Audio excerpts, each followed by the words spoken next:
this video, I'm going to show you how to meal prep two different ways. I'm going to show you how to make nutrient-dense quinoa egg muffins, as well as a really yummy coconut buckwheat granola. This will be particularly helpful for you if you have an early start in the morning and you're wanting to save time and not skimp out on having like a wholesome breakfast. Hello again, honeys. If you're new here, I'm Lucia and welcome to Ambrosia's Table. I make videos that help you to eat a nutrient-dense, delicious diet with ease and enjoyment. I'm the kind of person who feels like a space cadet when I don't eat breakfast or when I have sweet things or if I have caffeine on an empty tummy. I just feel totally not grounded and kind of jittery, and I just sort of start the day on the wrong foot. It's kind of funny that I'm making this video for you guys because I'm definitely not a granola kind of person.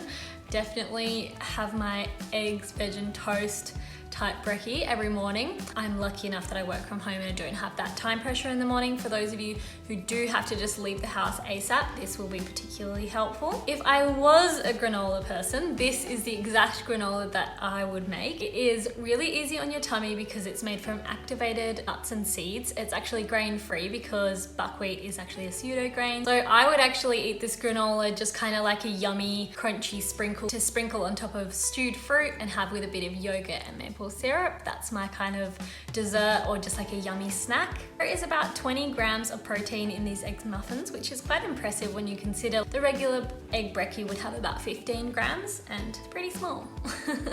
So I could definitely eat about 2 of those. I don't know about you. So protein has a stabilizing effect on the blood sugar. What that means for me is that I just have more of a stable energy throughout the day and I just feel more grounded and more calm. So these muffins have got all your macronutrients in there. They've got your fat, your carbs and your protein, as well as greens and heaps of other goodness too. Without getting too microscopic about science, I think it's just important to experiment with having different breakfasts and noticing how they make you feel and the effect that they have on the rest of your day. Let's make the quinoa egg muffins first. So first just chop up 1 white onion. And I used some ghee and just fry that for quite a while actually. You want it to be nice and caramelized. Just using 2 or 3 cloves of garlic. And I'm using 200 grams of kangaroo mince, but you can use any mince.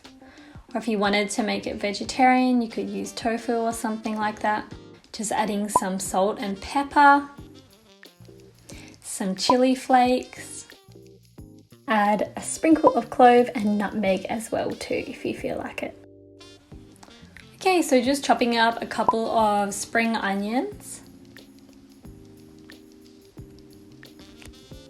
And I use some kale and silver beet and whatever I could find in the garden, some parsley and different herbs like that. So you want 2 cups of greens in total. Just add that to the pan, add a little splash of balsamic vinegar and then just wilt that down a little bit. Alright, so I'm just going to grate roughly a cup of Parmesan cheese. And then for the muffin tins, I'm just going to be lining them with a little bit of baking paper. So this is a little bit annoying, but you just sort of press it in. It won't stay, but once you put in some of your quinoa mix, it'll hold it down. So I'm just adding 2 cups of cooked quinoa. And this is completely optional. If you want to keep it low carb or keto friendly, you can just exclude that. So I used 10 eggs in total, and obviously you would use more if you were excluding the quinoa. So just adding a little bit of the quinoa green mix into the bottom of each muffin. And you want to just taste the mix first and obviously salt it and flavor it accordingly. And just adding in some egg. And then I'm just going to use a spoon to kind of let that egg get all the way to the bottom. And then adding a little bit more of the quinoa mix on top with a sprinkle of cheese.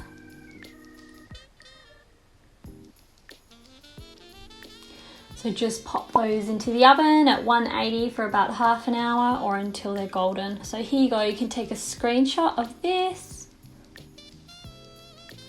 So you've got all of the ingredients, and make sure to tag me if you make these recipes. Come find me on Insta, and you can also let me know if you've got any questions.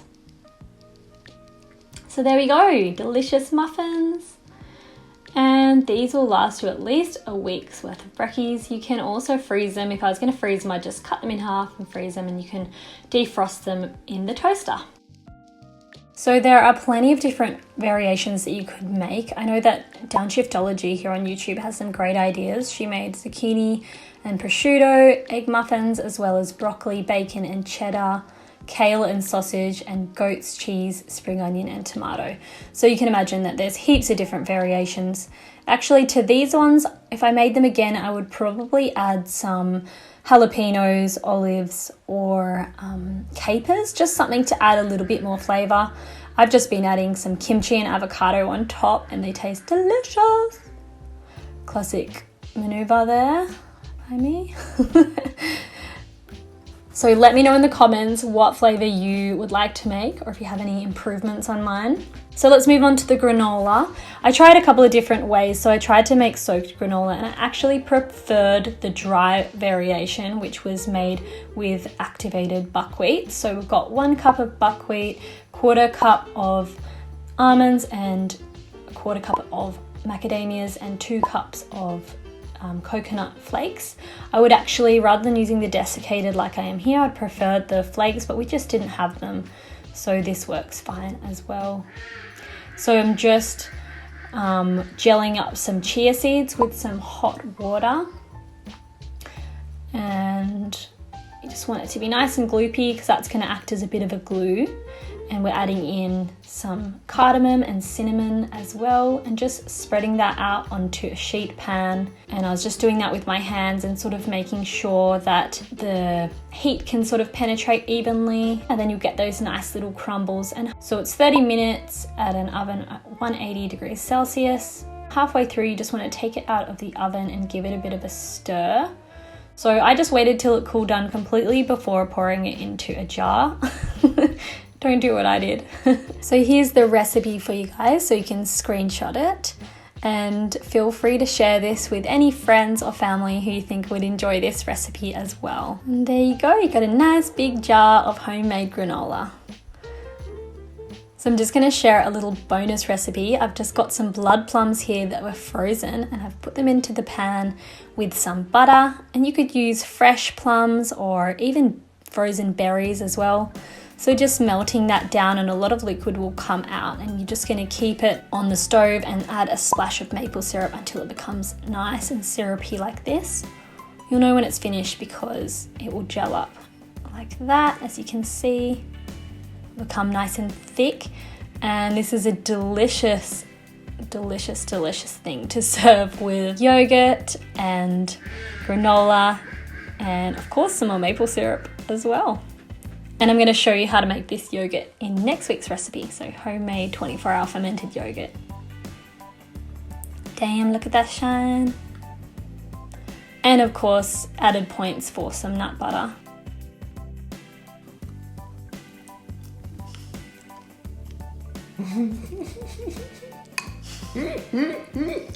Oh, it's good. I'm just looking at the burnt granola in the background. Don't show it in the video. Alright, that's it from me today, lovely folks. I hope you enjoyed today's video. If you did, press the like button and subscribe to my channel as well. Next week's video, I'm going to show you how to make really delicious 24-hour fermented yogurt. So you don't need any special equipment. It is lower in lactose because all that sugar has been eaten up throughout the fermentation process, and it's super high in probiotics as well. If that sounds interesting to you, make sure to hit the bell button so that you'll be notified and you won't miss out on that one. All right, my darlings, I will see you next Sunday, and I hope you have a really good week. See ya. In the meantime, if you like this type of meal prep content, make sure to check out this video here, which will show you how to meal prep for your period, and of course still relevant if you don't have a period. It's basically just nutrient dense, gut nourishing food. So enjoy, and I'll see you soon.